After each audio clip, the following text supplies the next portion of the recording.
Pernah nggak sih Anda lihat orang bikin tanda salib terus mikir, itu buat apa sih? Atau mungkin bingung sama tradisi-tradisi Katolik lainnya? Kalau iya, Anda nggak sendirian kok. Banyak banget yang nanya gitu. Nah, hari ini kita bakal kupas tuntas salah satu kebingungan paling umum ini. Dan jawabannya mungkin bakal bikin Anda kaget.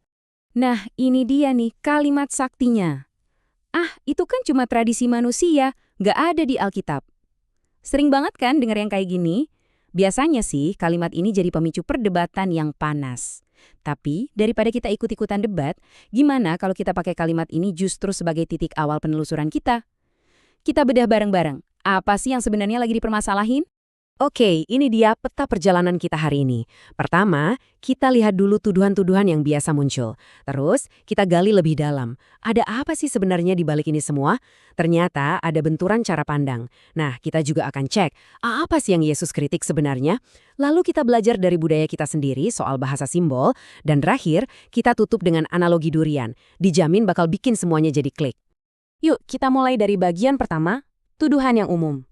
Kita sering banget kan dengar kritik soal, katakanlah, tanda salib. Tapi sadar nggak sih kalau semua kritik itu, meskipun kelihatannya beda-beda, sebenarnya punya pola yang itu-itu lagi, ada alurnya. Nah, kita coba lihat polanya kayak gimana. Nah, ini dia polanya. Biasanya nih mulainya dari sini. Itu nggak ada di Alkitab. Oke? Abis itu lanjut ke, itu cuma tradisi buatan manusia, bukan dari Tuhan. Terus diperkuat lagi pakai argumen, Yesus aja nolak tradisi kok. Makin kesini makin dianggap, itu cuma ritual kosong, nggak ada artinya. Dan puncaknya yang paling menarik, mereka bilang, kalau kami sih nggak punya tradisi, kami cuma ikut Alkitab. Padahal ya, ini tuh bukan 5 argumen yang beda-beda.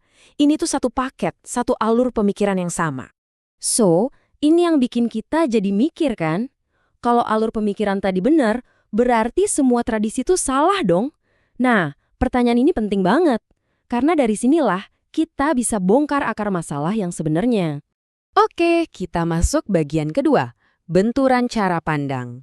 Di sini nih kita bakal sadar kalau perdebatan ini sebenarnya bukan soal tanda salib, bukan soal rosario, bukan soal gerakannya atau bendanya. Isu yang sebenarnya jauh lebih dalam. Ini soal benturan dua cara melihat iman yang beda banget. Nah, di sini letak perbedaannya. Di satu sisi, ada pandangan Katolik yang bilang iman itu inkarnasional. Maksudnya apa? Roh dan tubuh itu satu paket. Jadi, Tuhan bisa banget bekerja lewat hal-hal fisik, lewat tanda dan simbol. Tradisi itu ibarat kendaraan buat iman. Nah, di sisi lain, ada pandangan yang mengkritik. Buat mereka, iman itu harusnya ide yang abstrak, cuma urusan roh aja. Hal-hal yang fisik, yang kelihatan, itu malah dianggap bisa jadi ancaman buat kemurnian iman. Kelihatan kan bedanya? Lanjut bagian ketiga, apa yang sebenarnya Yesus kritik? Oke, sekarang kita bedah senjata andalan yang sering dipakai. Kutipan dari Yesus sendiri di Injil Markus bab 7. Katanya kan, Yesus menolak tradisi. Tapi beneran nggak sih Yesus menolak semua tradisi? Atau jangan-jangan ada konteks yang sering kita lupain? Yuk kita lihat bareng-bareng.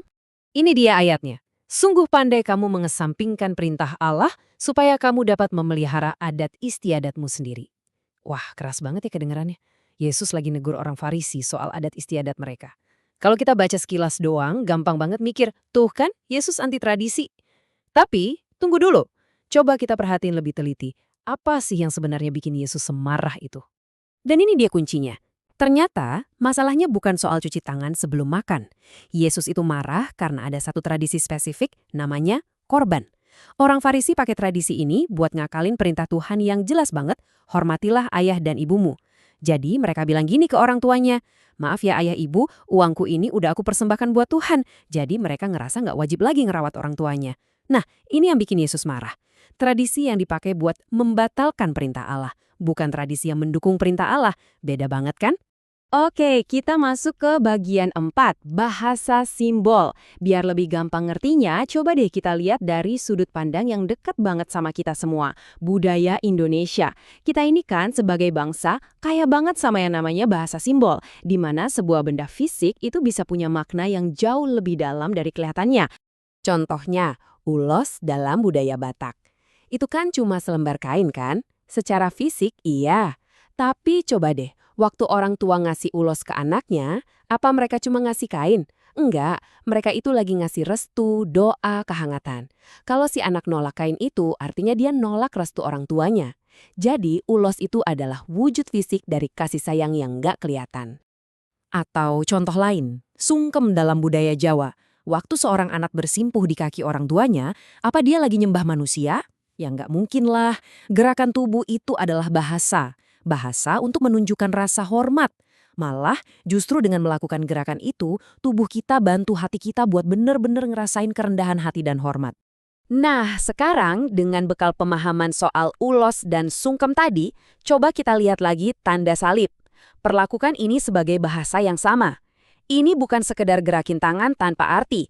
Sama kayak ulos itu adalah restu dan sungkem itu adalah hormat, tanda salib itu adalah pernyataan iman yang diwujudkan lewat tubuh. Jadi, apa sih yang terjadi waktu seseorang bikin tanda salib? Sebenarnya itu doa yang super padat. Kata-katanya, dalam nama Bapa dan Putra dan Roh Kudus, itu pengakuan iman akan Tritunggal. Terus, gerakannya yang membentuk salib, itu kayak kita memakai kemenangan salib Yesus untuk pikiran kita, hati kita, dan seluruh kekuatan kita. Ini tuh cara kita menyatukan badan dan jiwa, ibaratnya nyetel frekuensi hati kita ke Tuhan sebelum kita mulai ngapa-ngapain. Oke, kita sampai di bagian terakhir, durian dan buahnya. Jadi, kalau tradisi itu bahasa, terus apa dong perannya dalam gambaran yang lebih besar? Kenapa juga hal-hal kayak gini diwarisin ribuan tahun?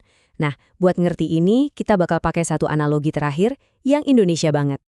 Eits, tapi sebelum kita ke durian, ada satu hal penting yang perlu kita lurusin. Dalam gereja Katolik, ada beda antara tradisi pakai huruf T kecil sama tradisi pakai T besar. Tradisi T kecil itu kayak kebiasaan-kebiasaan lokal, tapi yang kita bahas ini adalah tradisi suci dengan T besar. Anggap aja ini kayak sistem operasinya iman. Ini adalah cara Injil itu sendiri diwariskan secara hidup, biar pesannya tetap utuh, nggak berubah, dari zaman para rasul sampai sekarang. Nah, ini dia analoginya. Coba bayangin deh, tradisi suci itu ibarat kulit durian yang keras dan berduri itu. Kelihatannya kan ribet, susah dibuka. Sementara itu, pesan Injil, kabar baiknya, itu adalah daging buahnya yang manis, legit, dan super berharga di dalamnya. Tentu yang kita incarkan buahnya. Tapi, peran si kulit ini ternyata penting banget. Coba deh kita bayangin bareng-bareng. Apa yang terjadi kalau daging durian yang enak banget itu kita biarin aja di tempat terbuka? Selama katakanlah 2000 tahun. Bakal jadi apa? Ya pasti busuk, hancur, terkontaminasi, hilang sama sekali. Nah kulitnya itulah yang selama ini ngejaga buahnya tetap utuh dan murni. Jadi ini dia intinya. Semua struktur, ritus, aturan di dalam tradisi yang kadang-kadang kelihatan ribet kayak kulit durian, ternyata punya fungsi yang super penting, melindungi inti pesan Injil yang berharga di dalamnya. Tanpa kulit pelindung itu, buahnya mungkin nggak akan pernah sampai ke kita dalam kondisi utuh setelah 2000 tahun. Jadi tradisi itu bukan tembok yang ngehalangin kita dari buahnya, tapi justru wadah yang ngejaga buahnya. Nah, pertanyaan terakhir buat kita semua.